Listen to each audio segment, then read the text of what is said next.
ওই সময়ে গোটা দেশের প্রতিটি ঘর থেকে রাতের অন্ধকারে ইমানদার নারী পুরুষের গঙ্গানি আওয়াজ শোনা যেত, আহাজারি শোনা যেত, আর্তচিৎকার শোনা যেত।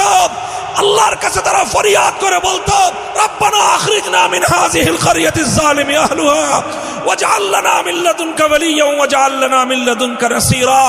ও মাবুদ, এই জনপদের জুলুম থেকে তুমি আমাদেরকে নিষ্কৃতি দাও, হিন্দুত্ববাদের এই আগ্রাসন থেকে ইমানদারদেরকে তুমি মুক্তি দাও।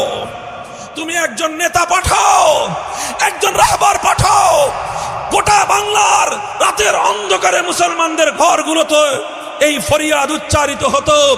এই ফরিয়াদ উচ্চারিত হতে হতে সেই ফরিয়াদ আল্লাহর আরশে কবুল হলো। আল্লাহর আরশ থেকে কবুল হওয়ার পর হাটহাজারীর এই দারুল হাদিসের মসনদ থেকে ঠিক জাতির ত্রাতা হিসেবে আবির্ভূত হলেন এক মহামানব। নাম ছিল তার শাইখুল ইসলাম আল্লামা আহমদ শফী। সেখানে এই বাংলাদেশকে, বাংলার মানুষকে, বাংলার ইসলাম এবং মুসলমানদের ঐতিহ্যকে রক্ষা করবার জন্য হিন্দুত্ববাদের বিরুদ্ধে রণহুঙ্কার দিয়ে ময়দানে নেমেছিলেন একজন মর্দে মুজাহিদ।